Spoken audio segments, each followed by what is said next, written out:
Eh bien, respect et consternation, chers clients. On nous rebat récurremment les oreilles avec ce qui est présenté comme des évidences. Le paysage politique aurait changé, il n'existerait plus de clivage entre gauche et droite. Donc, comme il n'y a plus de différence entre gauche et droite, on est censé voter Macron qui est de droite.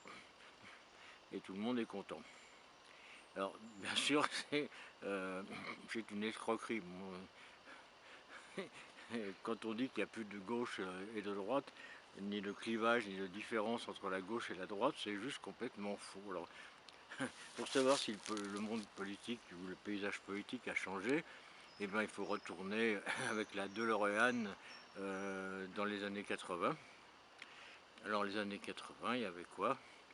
Il y avait déjà une extrême droite naissante. Il y avait déjà le père Le Pen, poujadiste, ancien de l'OAS, tendance Zemmour, quoi, en gros, nostalgique du maréchal. Quoi, bon, il y avait des gens d'extrême droite intermédiaire. Aujourd'hui, on a Dupont-Aignan, mais avant, on avait des gens comme Pasqua, par exemple, ou l'allumé du bocage, qui se situait à mi-chemin entre les fascistes purs et puis la droite conventionnelle. On avait une droite conventionnelle, RPR, représentée par Chirac, une droite un peu plus modérée, représentée par Giscard. Giscard, si vous vous souvenez, sur la valeur de ce que j'aurais reçu de l'ex-empereur Bokassa, je fais un démenti formel et j'ajoute mes présents. Ça, c'était Giscard. À gauche, on avait Mitterrand, imbécile. Et puis, un peu plus à gauche, on avait Georges Marchais. Georges Marchais, c'est celui qui n'aimait pas Giscard d'Estaing, qui est l'ennemi des travailleurs. C'est un véritable scandale, cet homme-là.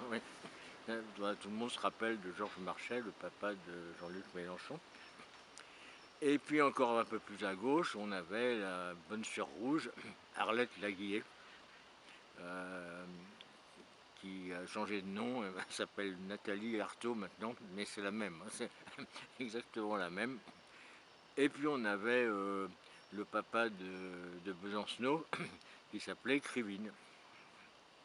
Voilà, donc en gros, on avait exactement l'équivalent de ce qu'on a aujourd'hui. Aujourd'hui, on a toujours les Le Pen, on a Zemmour qui remplace Jean-Marie, on a Dupont-Aignan qui remplace Pasqua, l'allumé du bocage qui remplace l'allumé du bocage, Valérie Pécresse qui remplace Chirac, Emmanuel Macron qui remplace Giscard d'Estaing. Il n'y a plus de PS, mais bon, il a changé de nom et maintenant c'est le parti de gauche ou les Insoumis ou ce que vous voulez. Donc c'est Mélenchon qui remplace Mitterrand. Et puis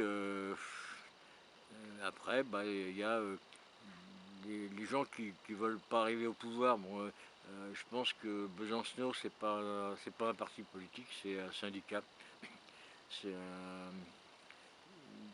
C'est pas des gens qui veulent arriver à la présidence, ils veulent organiser des luttes syndicales. Alors, est-ce que quelque chose a changé?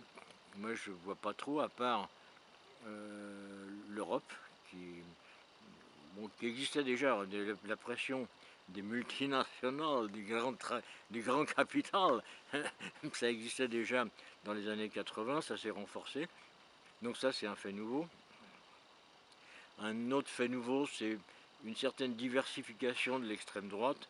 Il y a d'une part les souverainistes comme Onfray, d'autre part les racistes comme Zemmour. Donc ça fait deux tendances chez les fachos. Sinon, je pense pas que grand chose ait changé. Et à gauche, bah, on a, comme avant, quelques personnes qui sont moins connues, par exemple moins connues que Marchais ou Mélenchon. Je pense à Fabien Roussel, euh, qui fera un excellent président. Euh, bah, il est bon, donc à mon avis, il va se faire éjecter. Tous les autres vont se liguer contre lui. Ça a déjà commencé. Moi, si je votais, je voterais pour lui parce qu'il est vraiment bien. Et ce qu'il dit, c'est toujours intelligent. Euh, mais bon, ceci dit, je vote pas, ça sert à rien, puisque que je vote ou pas, c'est exactement la même chose, ça ne change pas le résultat.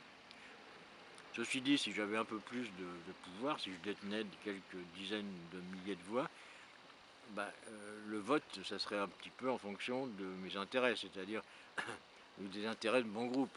Si je suis riche, je vote à droite, Rachida Dati par exemple, et puis si je suis pauvre, je vote Fabien Roussel.